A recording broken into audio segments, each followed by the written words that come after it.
எந்த டிவினா அப்டேட் பண்றது அதுக்கு தாங்க சரிங்களா.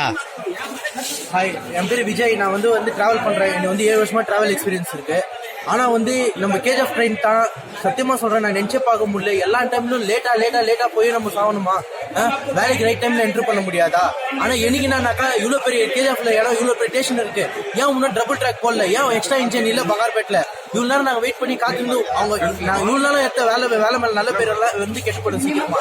ஆனா அதுக்கோசரம் இந்த டிவி மூலியமா நான் சொல்ல வரேன், தயவு செய்து எங்களுக்கு ஒரு இன்ஜின் ஒரு அரேஞ்ச் பண்ணுங்க பகார்பேட்ல. இந்த மாதிரி ட்ரெயின் ஸ்பால் ஆயிடுச்சுனாக்கா எதுவும் பண்ண முடியாது. இவங்க பாருங்க எவ்வளவு ஜனம் இருக்காங்க, இவங்க எல்லாம் என்ன பண்ணுவாங்க? இவங்களுக்கு வேலை வெட்டினா நாங்க போறதும் பொழுப்புக்கு அந்த ட்ரெயின் மூலமா தான் எங்களுக்கு பொழுப்பே இருக்குது. இன்னும் எவ்வளவு நாங்க எதுவும் பண்ண முடியாது.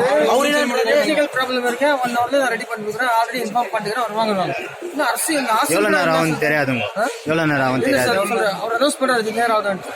நான் என்ன கேக்குறேன், அரசு கவர்மெண்ட்க்கு புல்லட் ட்ரெயின் இருக்கிற ட்ரெயின் ஒழுங்கா போடுப்பாயா? எங்க புல்லட் ட்ரெயின்? எங்க புல்லட் ட்ரெயின்? சர்வீஸ் கம்பெனிங்க சர்வீஸ் கத்த செக் பண்ணி அனுப்புங்க தயவு செய்து. எங்களுக்கு லைன் கரெக்டா இருக்குதான்னு பாருங்க, எல்லாத்தையும் செக் பண்ணுங்க தயவு செய்து. எதுவுமே செக் பண்ணலன்னா இவ்வளவு ஜனம் இன்னைக்கு எவ்வளவு பேர் வேலை இல்லாம வீட்டுக்கு வர கிளம்பிட்டாங்க. எல்லாரும் எவ்வளவு பேர் வேலை இல்லாம வீட்டுக்கு கிளம்பிட்டாங்க. அவங்க தரணும் இல்ல.